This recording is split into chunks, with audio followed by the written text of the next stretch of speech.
Amém? Amém. Isso, segunda carta do Paulo a Timóteo, capítulo de número 3, versículo de número 16. Amém? Amém. A Paulo diz assim: toda a Escritura é divinamente inspirada e proveitosa para ensinar, para redarguir, para corrigir, para instruir em justiça, para que o homem de Deus seja perfeito e perfeitamente instruído para toda a boa obra. Para toda a boa Obra. Amém. Nessa noite nós vamos estar ministrando um ensinamento a qual nós estamos dissecando aqui 5 assuntos parecidos e que se confundem muito.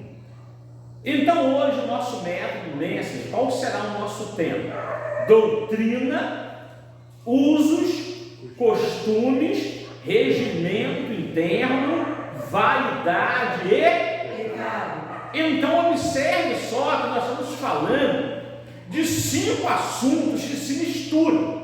Grande parte dos líderes evangélicos não consegue separar esses assuntos para poder estar ensinando a igreja. Então os cristãos acabam confundindo o que é doutrina, o que é uso, o que é costume, o que é regimento interno, o que é vaidade, o que é pecado, e aí faz uma salada dentro da igreja.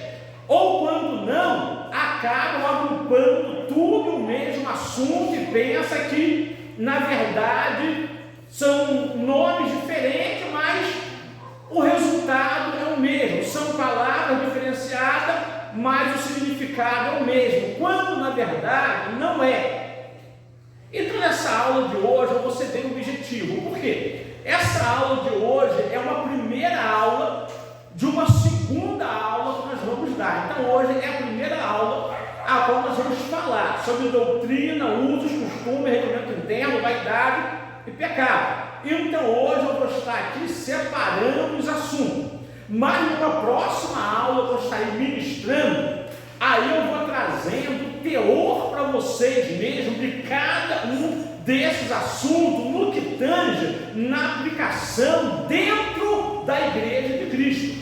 Hoje nós vamos aprender muita coisa sobre isso, mas você que está nessa primeira aula, na segunda aula, vai poder pegar uma conexão, uma continuidade do que nós vamos falar aqui hoje. Então hoje eu vou trazer para vocês a separação desses assuntos, o significado de cada um, o que cada palavra dessa realmente é, o que cada uma palavra dessa representa, para que vocês possam ser bem instruídos dentro da igreja de Cristo, porque uma coisa que a igreja precisa é de estar sempre ensinando de forma clara, aonde as pessoas possam entender e compreender aquilo que é ensinado. Então, o nosso tema hoje é doutrina, usos, costumes, regimento interno, vaidade e pecado. Meus irmãos, se vocês hoje fossem fazer um censo, uma pesquisa, vocês poderiam estar pesquisando, estar questionando inúmeras lideranças. Poucos saberiam separar isso aqui de forma correta. Então essa aula, preste bastante atenção, é importante. A maioria de vocês aqui são pessoas do ministério, são pessoas do altar, então vocês devem compreender isso aqui, devem ter um conhecimento muito amplo acerca desse assunto, porque isso aqui ajuda a tirar não somente as heresias, como os dogmas também dentro da igreja. Do contrário, a igreja vai ser cheia de dogma e a coisa fica complicada. Vamos aqui à nossa introdução. A igreja tem que ser direcionada pela Palavra. Então, o que direciona a igreja de Cristo é o quê? É a palavra. Então nós vamos atentar para isso aqui. Todo cristão consciente sabe que os usos e costumes, conforme são praticados pela maioria do povo evangélico no Brasil, não são necessariamente negativos ou prejudiciais. Todavia, é preciso que nos atendemos para alguns desvios e exageros, que pode facilmente se observá-lo em algumas igrejas. Justamente em nossa segunda aula, eu vou estar falando sobre isso aqui, sobre esses exageros. É justamente sobre isso que eu quero falar na nossa próxima aula, sobre esses desvios e exageros que acontecem dentro de muitas igrejas. Nessa aula de hoje eu vou trazer a base, eu vou separar os assuntos para vocês por tema, mas na nossa próxima aula eu vou estar falando sobre esses desvios e sobre esses exageros que nós observamos aí diariamente dentro de muitas igrejas. Vamos ver aqui o nosso número 1. Doutrina é uma palavra grega que significa ensino, instrução ou verdade, fundamentais da Bíblia. Bom, então vamos repetir. Doutrina é uma palavra grega que significa ensino, instrução ou verdade, fundamentais da Bíblia. Amém. Então vamos ver que a doutrina, ela é uma palavra grega que significa. Então nós vimos que doutrina já está separado do que é uso, costume, regimento interno, vaidade e pecado. Doutrina é uma palavra grega que significa ensino ou instrução. Então isso está voltado para a área do discipulado. Vamos ver aqui o nosso primeiro subtópico aqui. A igreja é o referencial de Deus, olha só, da verdadeira doutrina. Então a igreja é o referencial de Deus da verdadeira doutrina. Nós vamos observar no Evangelho de Mateus 28, versículo 19, ao versículo número 20, que Jesus falou só: ide e fazei, ensinando-os a guardar todas as coisas. Então, olha só, tem que ir e fazer discípulo. Então, quando nós falamos em fazer discípulo, isso está logo ligado ao ensinamento. A parte doutrinária da igreja é a parte que está voltado para a área do ensinamento da palavra de Deus.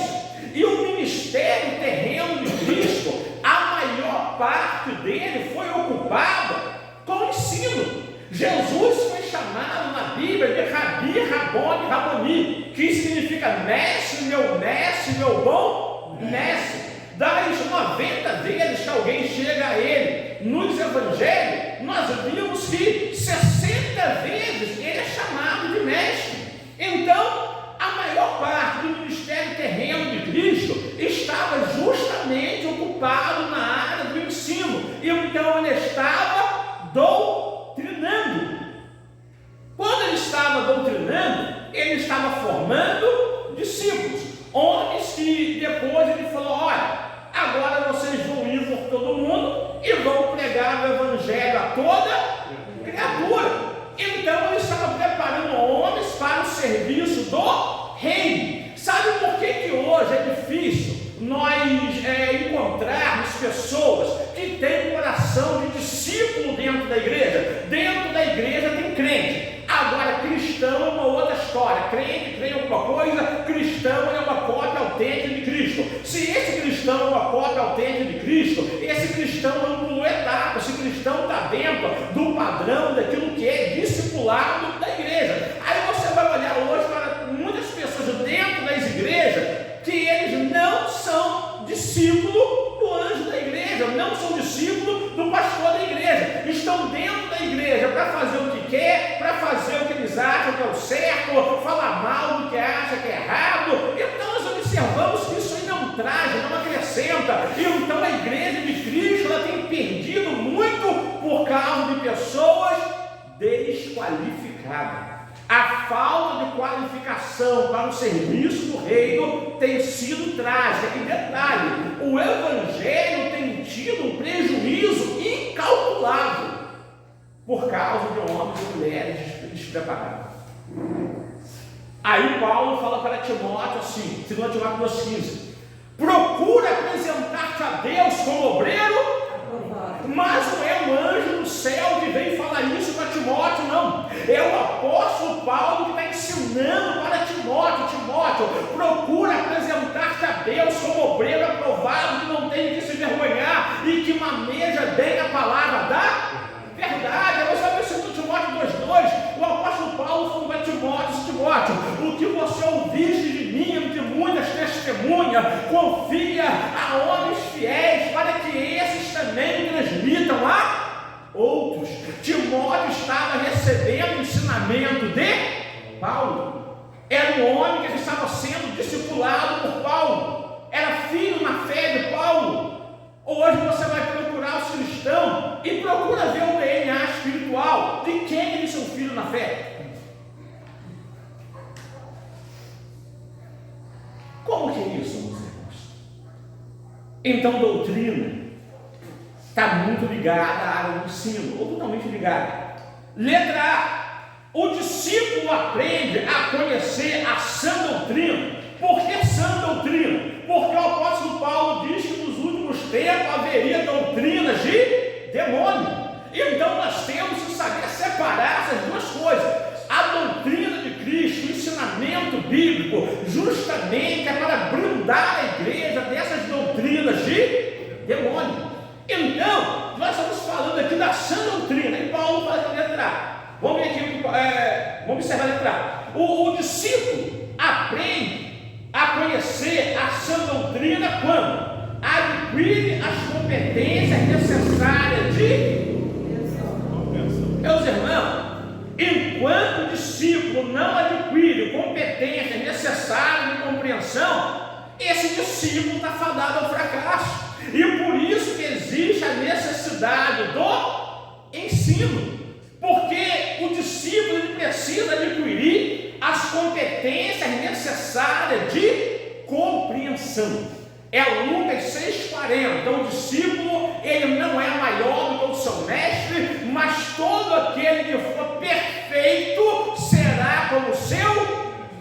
Então o discipulado está dentro disso aqui: competência necessária de compreensão. Só se o discípulo então aprenderá o que é a sã doutrina. Enquanto não adquirir isso, não terá condições sequer de saber o que é a sã doutrina. Ou seja, é aquela pessoa que está dentro da igreja, mas o conhecimento das escrituras é raso demais.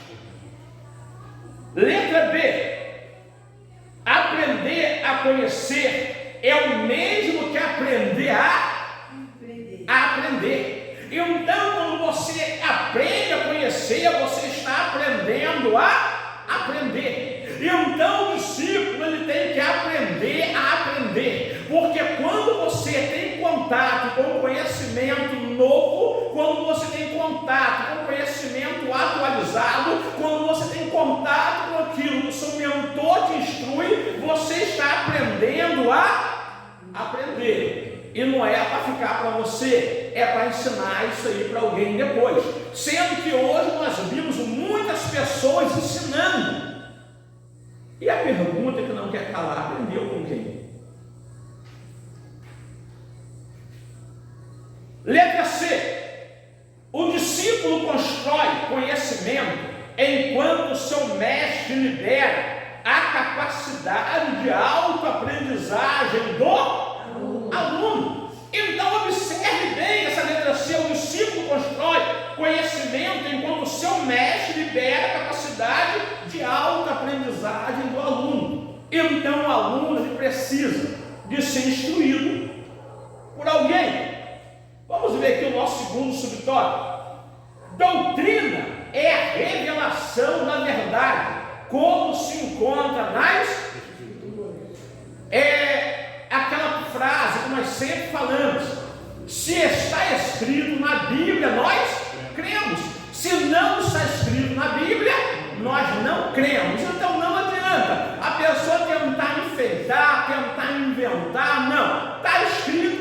escrito, não está escrito, não está escrito, e ponto final. A Bíblia, ela interpreta a si mesma. Então isso aí é fato. Não pode ninguém precisar usar outros artifícios para interpretar a palavra de Deus, uma vez que o intérprete da Bíblia é o próprio Espírito de Deus. Imagina, irmão, a Bíblia não ser capaz de se autocompletar e você precisar de outras ferramentas que completam a Bíblia. Simplesmente isso é desfazer do autor da Bíblia, que é Deus, pastor. Jamais ficaria uma lacuna dentro da Escritura. Então, por não ter conhecimento espiritual, porque coisas espirituais se discernem espiritualmente. Como que eu vou pegar algo que é espiritual, vou recorrer a uma ferramenta terrena para poder interpretar para mim o que é espiritual? Se quando eu estou lendo a Bíblia, eu preciso ler ela com o mesmo espírito que ela foi escrita, porque do contrário eu não tenho revelação, do contrário nenhum de vocês terá revelação. Então não existe uma ferramenta extra que possa servir de suprimento para a Bíblia, porque ela é completa em sua totalidade. Mas a maneira como a gente vê a Bíblia sendo estudada nos dias de hoje depende de muito apetrecho, e isso aí tem sido um caos na área doutrinária da igreja. Pode perguntar. É por isso que nós vimos hoje, pastor, muitas igrejas, eles falam que são igrejas se tornando seitas, né, pastor? Sim, por causa dos ensinamentos que são ensinados dentro delas, já saindo dos viés da Escritura. O senhor falou do apóstolo Paulo, estamos falando do apóstolo Paulo aqui nas cartas,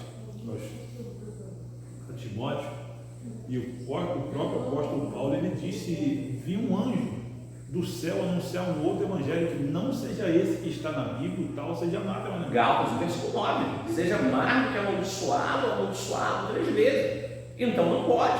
Mas a gente vê, só existe um Deus, uma Bíblia e um Espírito Santo.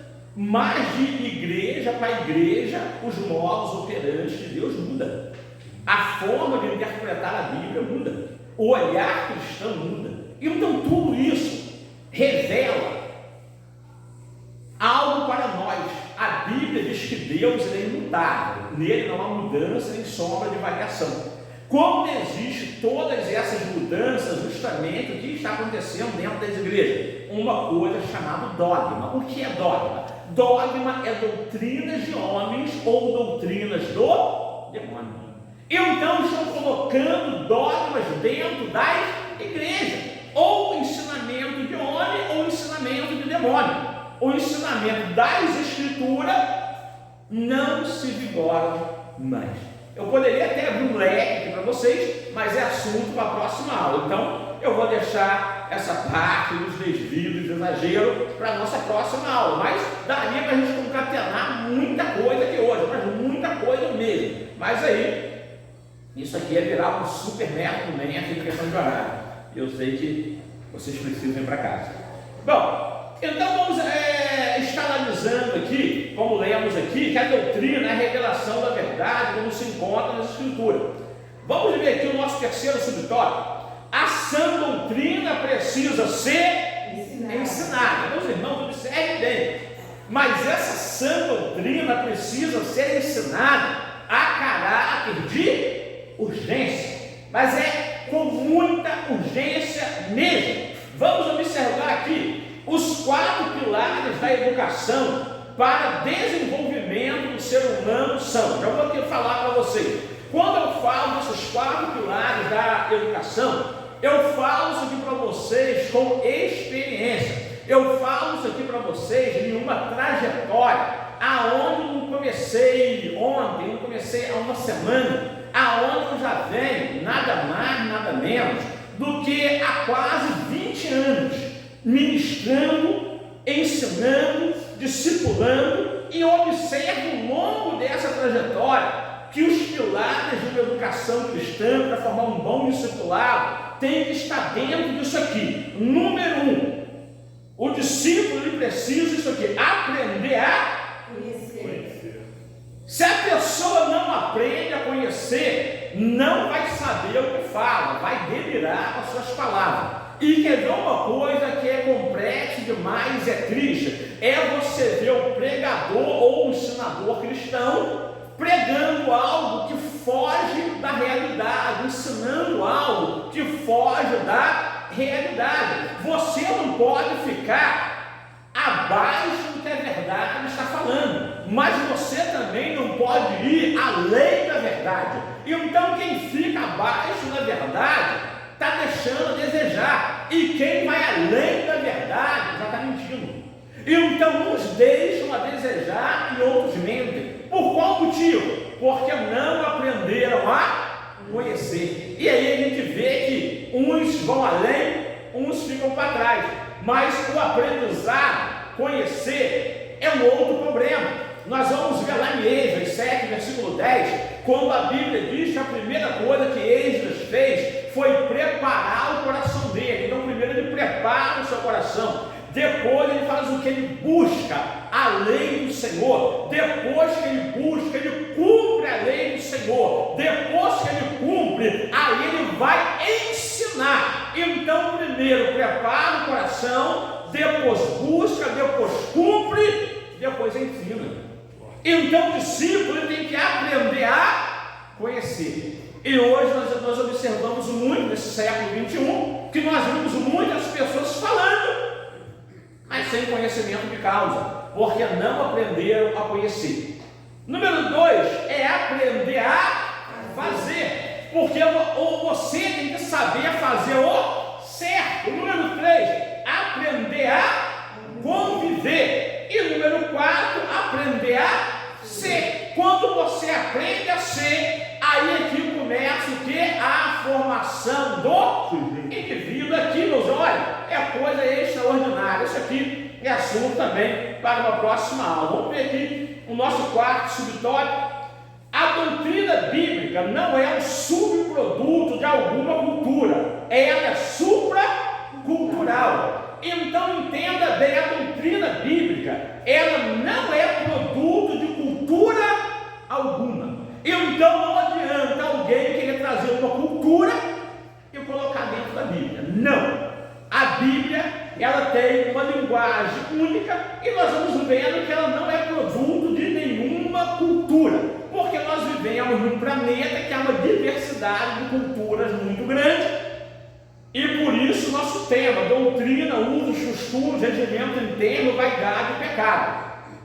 Nós estamos separando isso aqui por assunto justamente por causa disso aqui. Muitas pessoas pensam que a Bíblia, ela é produto de alguma cultura. Não, a Bíblia, ela é supracultural, ela não é subproduto, ela não é produto de nenhuma cultura. Vamos ver ainda aqui a nossa leitura, biblicamente falando. Doutrina é um conjunto de ensinamentos que são regras pilares da nossa fé. Então observe que a doutrina é isso, e não subproduto de alguma cultura. Vamos ver o nosso quinto subtópico. A título de exemplo, aqui nós vamos dar alguns exemplos para vocês. Então isso aqui é a título de exemplo, eu não trouxe tudo de forma completa, apenas alguns itens aqui para dar alguns exemplos. Então, a título de exemplo, relacionamos na próxima página alguns dos principais pontos fundamentais que preconizamos como doutrinas bíblicas. Vamos virar nossa folhinha aqui, vamos ligar a página número 2. Bom, vamos falar de nós assembleanos, todos aqui hoje são assembleanos, então vamos falar hoje então um pouco sobre isso. A nossa doutrina começa sendo abraçada assim. Letra A. Cremos em um só Deus eternamente subsistente em 3 pessoas: o Pai, o Filho e o Espírito Santo. Vamos ver lá em Deuteronômio 6,4. Depois vocês podem estar lendo isso em casa com calma. O texto está aí na apostila de vocês. Fala acerca de um único Deus. E Mateus 28,19 fala justamente acerca da Trindade. A única palavra Trindade não aparece escrita na Bíblia Sagrada. Essa palavra Trindade não se encontra na Bíblia, mas na Bíblia você vai encontrar o Pai, o Filho e o Espírito Santo. Então, a doutrina da Trindade foi uma doutrina que foi exposta por Agostinho, e Agostinho realmente ele estava dentro de um padrão aí bom, porque desde o século IV isso é um assunto polêmico. Mas Agostinho, ele trouxe aí, então esse ensinamento da Trindade, falando acerca de 3 pessoas, do Pai, do Filho e do Espírito Santo. Então, ainda que não apareça nas Escrituras, mas na Bíblia existe sim o Pai, o Filho e o Espírito Santo, formando, claro, uma Trindade. Letra B. Cremos na inspiração da Bíblia Sagrada, única regra infalível de fé, normativa para a vida e caráter. Aqui eu vou ler com vocês. Já entendemos um pouco disso aqui já. Então observe, nós estamos falando de coisas que nós cremos, que a Bíblia respalda. Letra C, cremos no nascimento virginal de... Porque a Bíblia diz em Isaías 7,14 que a virgem iria conceber e daria à luz a um filho. Então nós cremos porque a Bíblia diz. Letra D, cremos na morte expiatória de Cristo, claro, Romanos 8,34, morreu por nós. Letra E, cremos na sua ascensão vitoriosa ao céu, Atos 1, versículo 9, ou seja, então tudo que a Bíblia diz, nós cremos. Então, a doutrina, ela começa através daquilo que a Bíblia revela para nós e respalda, a doutrina que eu digo a peso do que nós pastores ensinamos. Então nós pegamos as doutrinas bíblicas e ensinamos à igreja, e nós temos que respaldar aonde essas verdades estão escritas. Nosso 7º subtópico, tudo quanto a Bíblia propõe como verdade aqui no Brasil, na América do Norte, na Europa, na Ásia, é sem prejuízo a sua validez, porque ela não é subproduto de cultura alguma. Nosso 8º subtópico, as questões relacionadas à prática culturais como vestuário, cabelo, joias, observe que não são discutidas em todas as epístolas, visto tratarem de um problema local que diz respeito a um determinado grupo vivendo um problema específico. Em nossa próxima aula eu vou estar falando sobre isso aqui para vocês, e nós vamos ver que quando o Novo Testamento fala acerca disso, nós estamos falando acerca de determinado grupo vivendo um problema específico. Nós vamos ver que isso aqui é problemas locais, não foi uma linguagem universal falada a todas as comunidades cristãs da época, não foi dessa forma. Então é bom a gente saber separar isso aqui. Mas na próxima aula eu vou falar justamente sobre os exageros. Nós vamos respaldar isso aqui para vocês, porque hoje, se eu fosse parar para poder detalhar isso aqui para vocês, se eu fosse falar aqui agora de vestimenta, se eu fosse falar aqui de cabelo, se eu fosse falar aqui de joia, se eu fosse falar sobre essas coisas, a aula iria ficar muito longa. Então, eu estou separando por assunto, mas vocês já vão entender isso aqui mais à frente, porque hoje vamos falar sobre usos, costumes, e vocês vão poder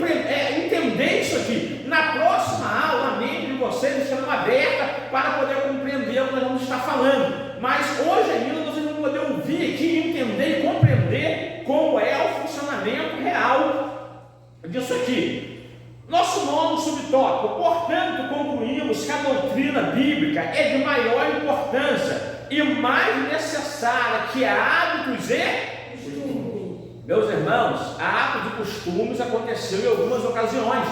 Falaremos disso na nossa próxima aula. Mas concluímos que a doutrina bíblica é de maior importância e mais necessária que hábitos e costumes. Vamos ver aqui. Precisamos então diferenciarmos e darmos tratamento distinto a... É o que nós estamos fazendo aqui hoje. Nós estamos separando os assuntos. Então, nós aqui nessa aula, nessa noite, estamos já dando um tratamento separado da doutrina. Estamos aqui separando aqui os assuntos por tema. Então, vamos ver aqui.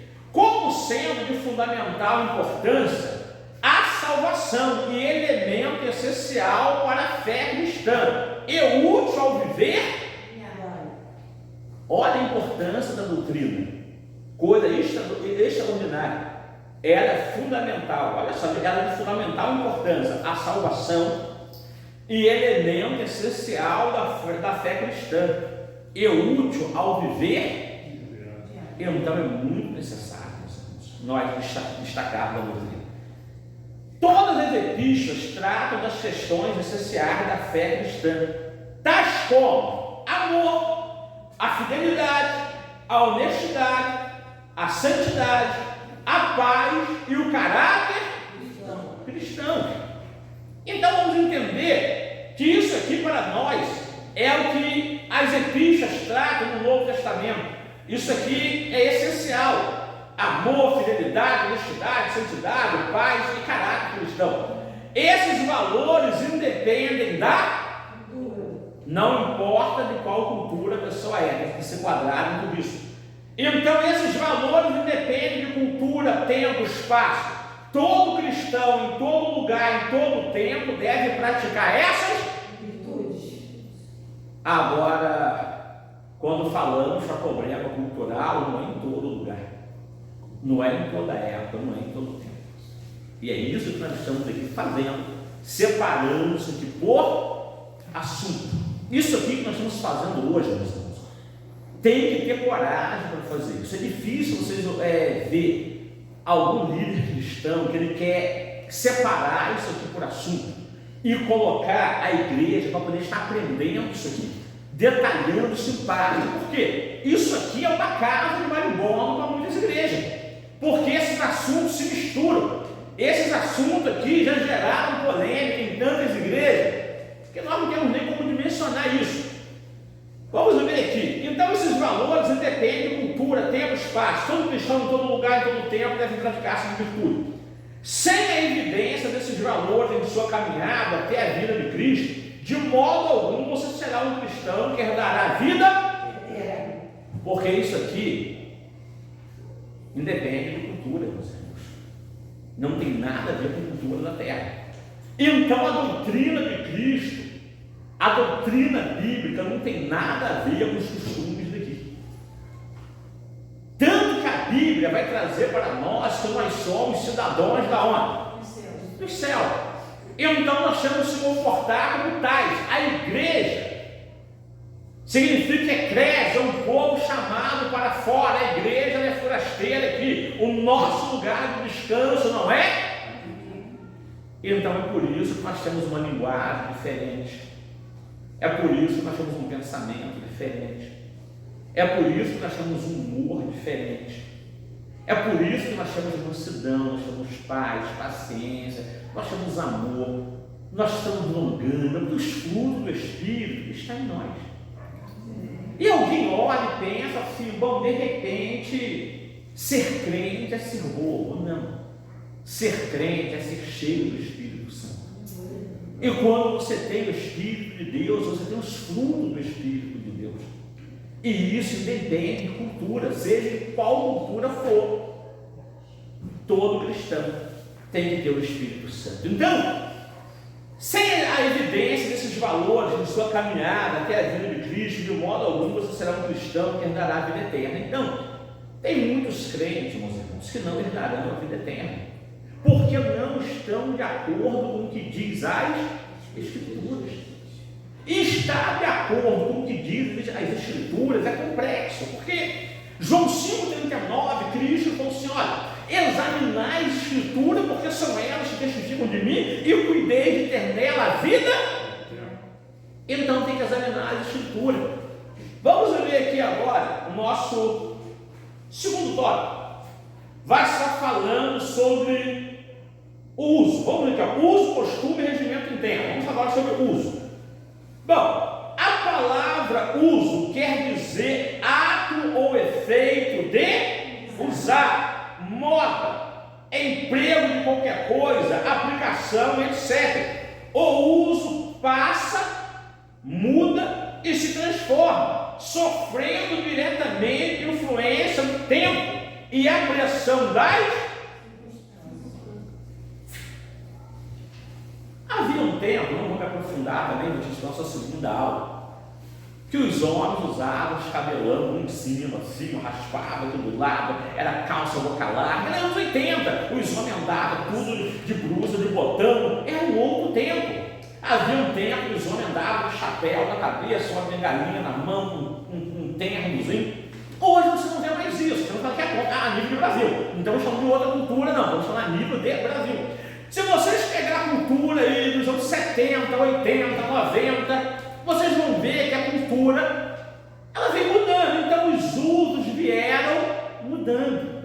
Aí hoje nós chegamos no momento que parece ser o mais complexo da história, porque o ser humano hoje, dentro da questão do que é uso, a pessoa quer usar alguma coisa que valoriza o seu próprio corpo, quer colocar o seu próprio corpo como vitrine e quer colocar o seu próprio corpo como instrumento a ser venerado por alguém.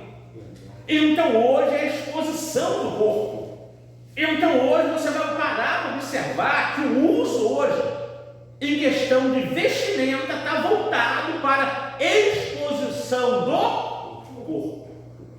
O que dentro da igreja é impossível que isso esteja acontecendo. Então, a Bíblia diz que o mundo passa, as concupiscências do mundo também, mas aquele que faz a vontade de Deus permanece para sempre. Então é isso que nós temos que observar. A cultura, o uso dos dias de hoje, do século XXI, é tão somente para expor o próprio corpo. Então, isso os homens, isso também as mulheres. Então, grande parte das pessoas hoje querem expor o seu corpo como um instrumento de beleza, de desejo e por aí vai. Então, a Bíblia em si, ela está condenando as vestes. A Bíblia condena a sensualidade. A sensualidade é pecado. Quando a pessoa coloca qualquer tipo de vestimenta aonde realmente tenta avantajar o seu corpo, expor o seu corpo, aí realmente é complicado. Nesse momento entra a sensualidade, que então é caracterizado como pecado. E é isso que nós temos que estar atentos. Nossa próxima aula eu vou falar sobre isso. Aquele texto, Filemão 22,5, não haverá veste de homem e mulher, não haverá veste de mulher e homem.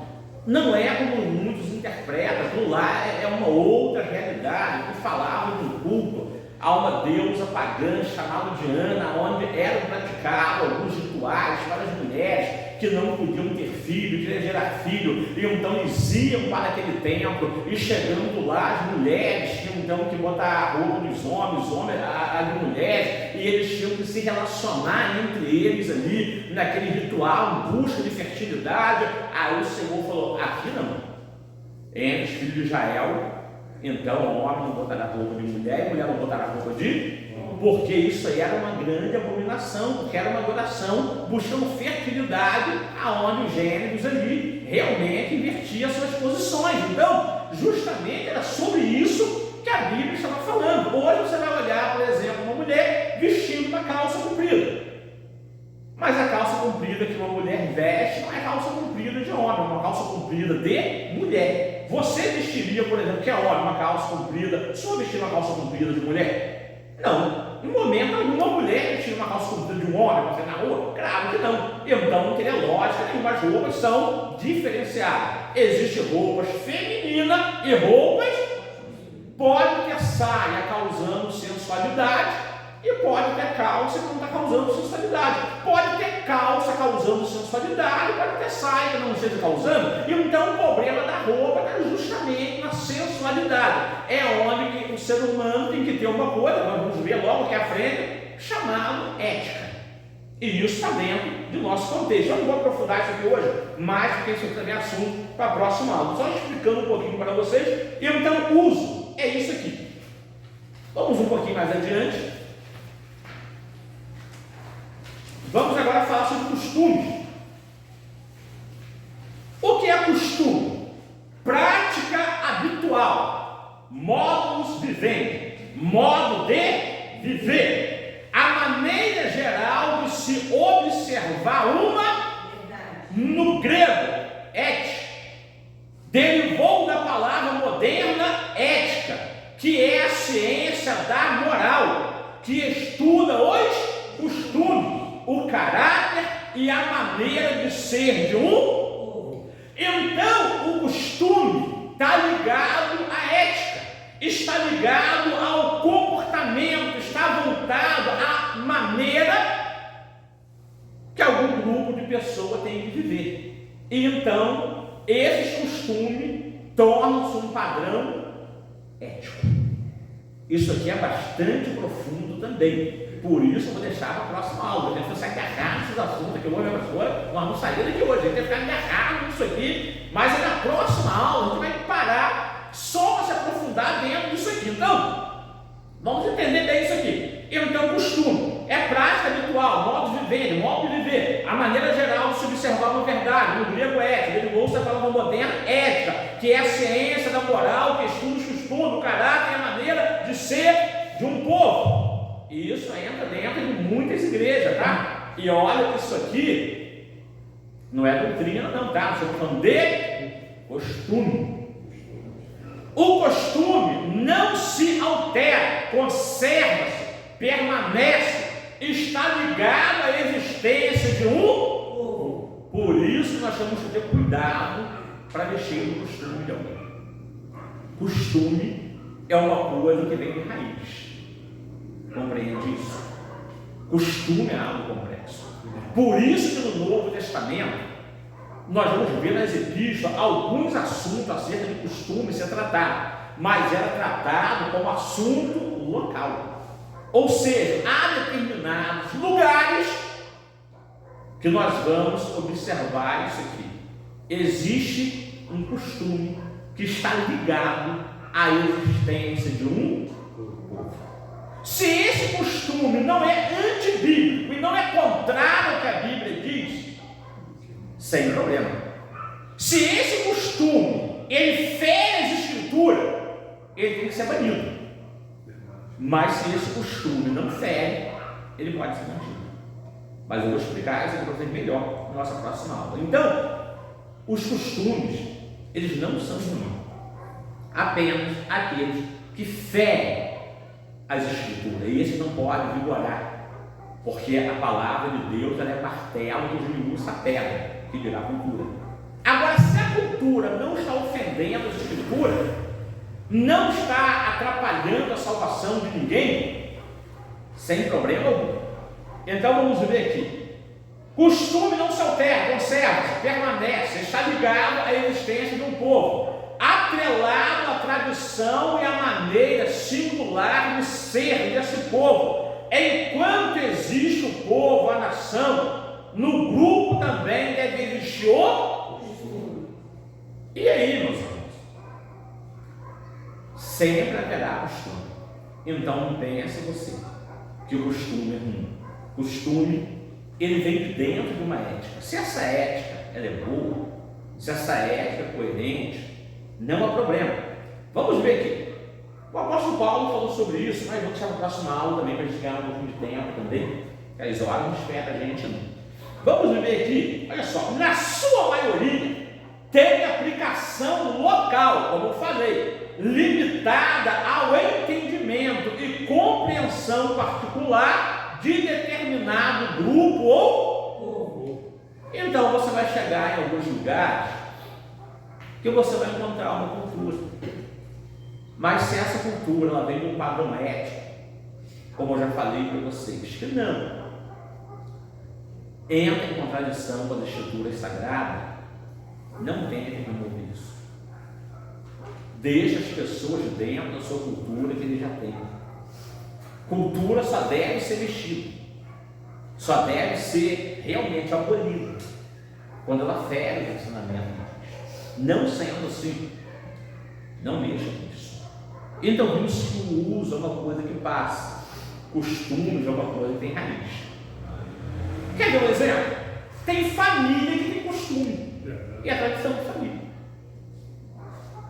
Aí o pastor chega e fala assim: ó, aqui na igreja é 6 meses para namorar, 6 meses para noivar e 6 meses para casar. Mas a tradição da família não. Aqui na minha casa só namora com 18 anos, tem que ficar 2 anos namorando para se conhecer, e só casa depois de mais de 2 anos. O pastor já caiu por terra. Porque se o pastor fixar nisso aí, quem está ensinando heresia é o pastor. Porque a Bíblia não ensina para namoro que é 6 meses para namorar, 6 para noivar e 6 para casar. Então isso aí, cada família tem as suas regras. Se uma família tem a regra que lá não é assim, não é assim. pastor ele pode falar assim, ó, namoro é só dia de sábado. Mas se o chefe daquela família entende que namoro lá é segunda, quarta, sábado, domingo, o problema é dele. O pastor não pode intervir nisso. Se o pastor tentar se meter dentro de cultura, ele vai arrumar problema. É aonde que ele pastor, aí o pastor se deprime. É rebelde, então bota no banco, é rebelde, eu vou excluir, é rebelde. É rebelde o quê? Está errado. Está todo errado para chamar a pessoa de rebelde. Então não tenta se envolver em assunto cultural. Apenas se essa cultura estiver ferindo o que a Bíblia diz. Aí realmente a coisa não pode se alinhar para o lado errado. Mas se a cultura não está em discordância com as escrituras, pastor não tem direito a ficar pregando dogmas dentro da igreja, inventando coisas dentro da igreja e trazendo o costume dele para a igreja. Não. Pastor ele traz doutrina, ensinamento bíblico, nada a ver com costumes.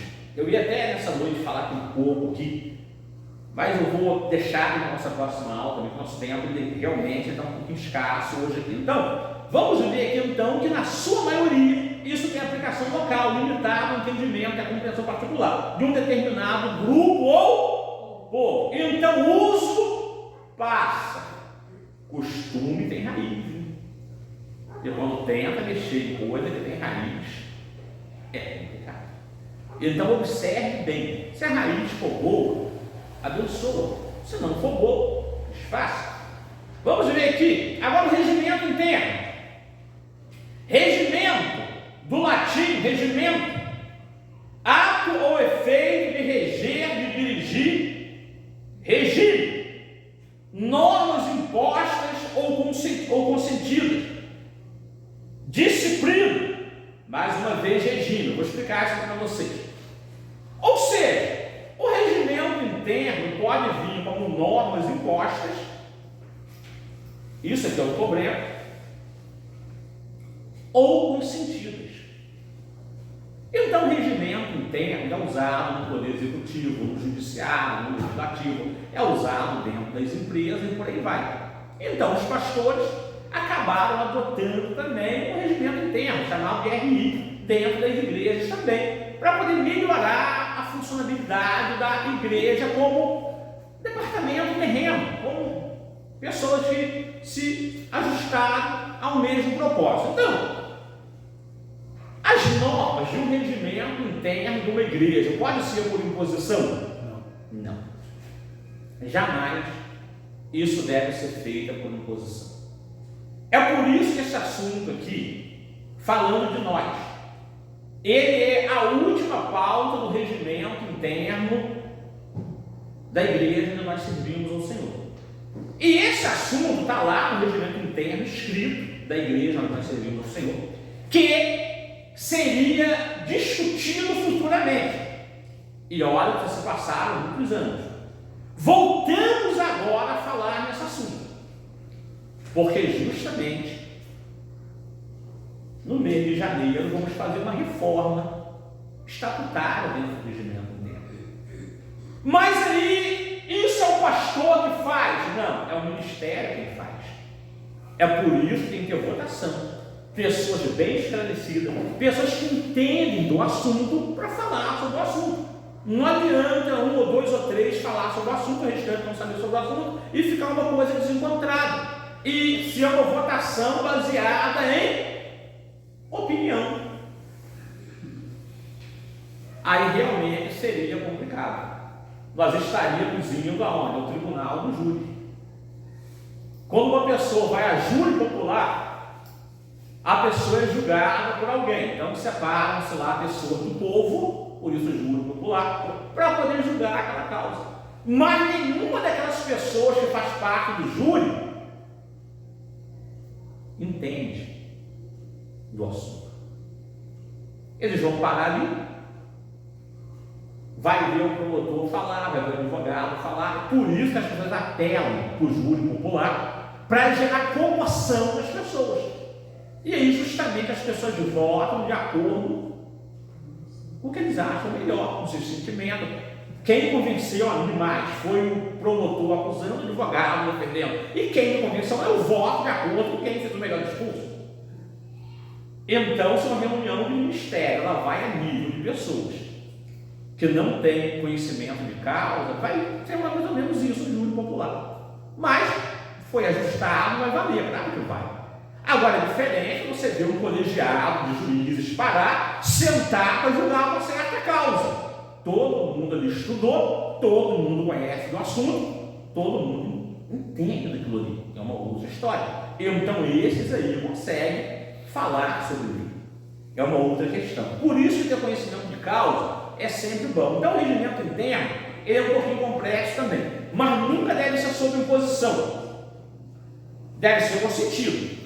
Vamos ver aqui, conjunto de normas que regem o funcionamento de uma instituição. Por isso o regimento interno. Porque às vezes a pessoa pega, vamos falando de igreja, mas isso aqui se aplica a vários outros segmentos da sociedade.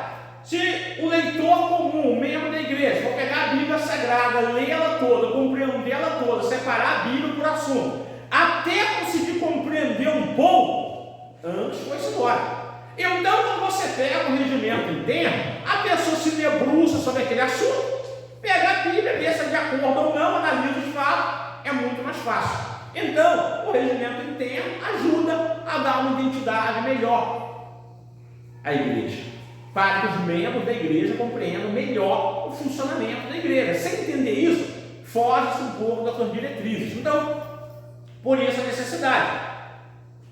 O regimento interno é o regimento que regula o bom funcionamento de uma instituição.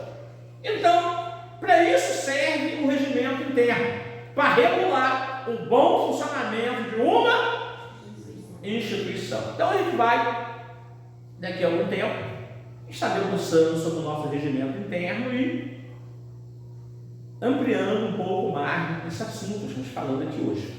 Vamos ver agora aqui o que é vaidade.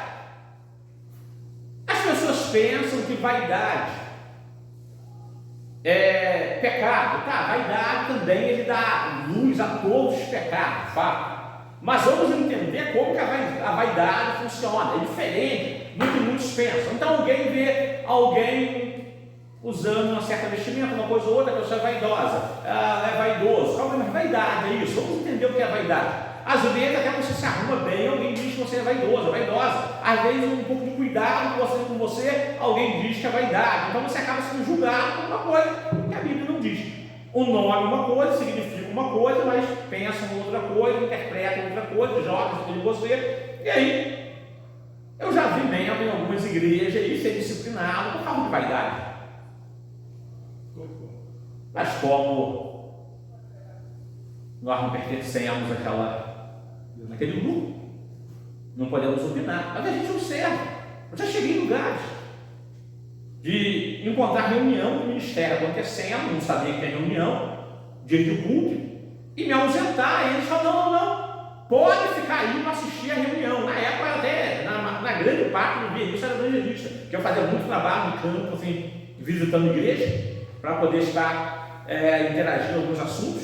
E o que acontecia nessa ocasião? Eu chegava em algum lugar, tinha reunião de ministério, e eu via algumas pessoas lá sendo disciplinadas. E aí eu sentava, não podia opinar, eu ficava assistindo. Eu ficava vendo, assim, como era feito aquele procedimento. Eu aprendi muito com isso. E eu vi muitas pessoas serem disciplinadas por coisas que a Bíblia não diz. Ou se a Bíblia diz, foi interpretada de forma errada, que não se enquadrava naquele fato ali. Então, às vezes, é o abuso da graça, é o absurdo do absurdo. Nós estamos na sexta dispensação pornográfica, mas ainda há quem abusa da graça. É incrível isso, alguém consegue. E tão além que consegue abusar da própria graça de Deus. Então isso é complicado. Então, olha só, vaidade. Temos até um vídeo no YouTube falando sobre isso. Eu nem ensinei sobre vaidade. Não lembro se foi aqui ou se foi na matriz, mas eu ensinei sim sobre vaidade. Nós temos um vídeo falando sobre isso. Assim. Foi na matriz, não foi? Nós temos um vídeo falando sobre isso. Está bem até completo. Aqui nós estamos aqui ensinando um pouco para vocês. Vaidade. A palavra vaidade no hebraico é ego, que é traduzida por vento. Olha bem. Vaidade vem do latim É vanitas, que traduzido significa vazio, vão, vago. Sua cotação busca o mesmo sentido do hebraico, porque no hebraico é vento, e no latim é vazio, vão, vago. Então o significado no final acaba sendo o mesmo. Segundo Salomão, tudo que o homem faz é como se ele estivesse correndo atrás por no final da vida a morte é inevitável. Mesmo que o ser humano busque o sucesso, a felicidade, a morte vem e transforma tudo em nada. Por isso Salomão diz: vaidade, vaidade, tudo é vaidade, porque no final tudo é um vazio. Tudo termina no vazio. No final, tudo é vão, tudo é vago, tudo é louco. Nesse mundo nós amamos pessoas e às vezes temos que se despedir de pessoas que nós amamos. Pessoas que nos preenchem e quando elas se vão desse mundo, deixa um vazio dentro da gente. E no final, tudo era vaidade. O que era vaidade? Vazio. Então você é preenchido por um tempo, esvaziado. É isso que está falando, o fim de tudo é a vaidade. Mas a vaidade, ela dá a luz a outros pecados. Então vamos entender também um pouquinho disso aqui. Falando de vaidade, dentro da visão que Salomão escreve no livro do Eclesiastes, só para vocês entenderem o que é a vaidade. Quanto mais sábio foi o pregador, mais sabedoria o povo ensinou, então ele fala sobre tudo, mas no final tudo era. E não era só vaidade, não. Além de vaidade ser vazio, aí causava um efeito colateral, aflição de espírito também. Porque se é vazio, traz aflição de espírito. Tudo que não preenche traz aflição de espírito. Então isso aqui é o que diz o livro de Eclesiastes. Aí algum pastor vai ler que vaidade, tem crente que está na vaidade, só se tiver na depressão no vazio. Mas aí, vamos entender agora a vaidade dentro da conotação do pecado. Também abrangimos isso aqui hoje, para podermos deixar essa passagem percebido. Porque é a próxima conotação. A vaidade, ela é uma ilusão. Exemplo, a vaidade do Lúcifer. E essa ilusão, ela é um vazio, de qualquer forma. Sendo que vem da onde? Do ego. Olha que coisa terrível. Satanás aqui, ele diz o seguinte, Isaías 14, versículo 12: eu subirei ao céu, serei semelhante. Olha só, semelhante não quer dizer igual, semelhante quer dizer parecido. Então ele fala assim: eu subirei ao céu, serei parecido com o Altíssimo, mas parecido para melhor. A ideia dele, ele fala assim: e acima das estrelas de Deus, eu colocarei no trono. Ele queria ser parecido, mas melhor. Ele queria ser parecido para melhor. Ele não queria ser um parecido idêntico, não. Eu serei semelhante, serei parecido, mas eu vou colocar meu trono acima. Aí o Senhor falou: contudo será levado ao inferno e ao mais profundo do abismo. Então nós vimos que o pecado da vaidade, olha que problema terrível. Satanás foi ilusão, meus irmãos. E que ilusão que ele porque como ele podia destronar o Altíssimo? Da onde ele tirou isso? Mas por que isso está ligado ao ego? Eu vou te explicar rapidinho. Como é que Ezequiel, só para vocês entenderem o lado do pecado sobre esse assunto. Pastor, isso não está enquadrado quando as pessoas elas mesmas criam mentira e acreditam na própria mentira, não? Sim! É um erro de estratégia terrível. Ezequiel, capítulo 29, quer ver só? Não, Ezequiel 28. 28, 17. Olha só o que diz aqui, ó. Ezequiel 28, 17. Olha a situação aqui dele. Vamos ler o 15 e o 17. De acordo com o 17. perfeito era no teu caminho, versículo 15, desde o dia que foste criado, até que se achou iniquidade, hein? Versículo 17, qual foi a iniquidade? Elevou-se o seu coração por causa da sua formosura. Olha a bobagem dele. Por causa da formosura dele, ele eleva o coração dele. Corrompeste a tua sabedoria por causa do seu resplendor. Olha só, o resplendor dele corrompeu a sabedoria dele, o ego. Eu sou bom demais. Eu sou perfeito demais. Eu tenho resplendor demais. Eu brilho demais. Eu posso abater agora até quem me criou. Eu posso agora mudar o universo de posição. Porque o meu resplendor é muito grande. Ele se corrompe por causa do resplendor. O que aconteceu com Satanás? Quis se autovalorizar demais. Eu sou discípulo do pastor Luiz, vai assistir esse vídeo também. Já pensou eu tentar me autovalorizar diante de quem tudo me ensinou? E tentar fazer remoções, tentar modificar aonde eu aprendi a ser quem eu sou? Isso foge à realidade. Então, se hoje eu estou me ensinando, se tudo que eu ensino eu sei, porque eu tive um mentor, um pastor, que me ensinou, que me instruiu. Aí hoje Deus me abençoou e fez de mim também um ensinador cristão, me deu um dom de maestria e eu consigo seguir os passos do meu líder. Aí agora eu olho e falo, não, mas eu já estou bom demais para agora seguir os ensinamentos do meu pastor, porque agora eu já estou top. Cadê? Sabe estudar, meu pastor. Nesse momento, eu já fracassei. E é isso que acontece com muitos pastores hoje. Vocês podem fazer uma pesquisa que grande parte das igrejas é aquela igreja que um pastor, por vaidade, brigou com outro pastor, abriu a igreja dele, discordou, abriu a dele, e o outro já brigou com a dele, abriu. Aí você vai ver que se você puxar a história dessas igrejas, a maioria delas tem saído muito tempo da outra. Justamente por causa disso aqui. Discordou de alguma coisa. Em algum momento, nem foi uma discórdia direta. Eu sei demais. E esse saber demais acarreta problema quando é levado para dentro do âmbito do ser. Aí Deus fala assim, ó, por terra te lancei diante dos reis e te pus para que olhem para ti. Acabou, caiu. Como que alguém consegue se corromper por causa da sua própria,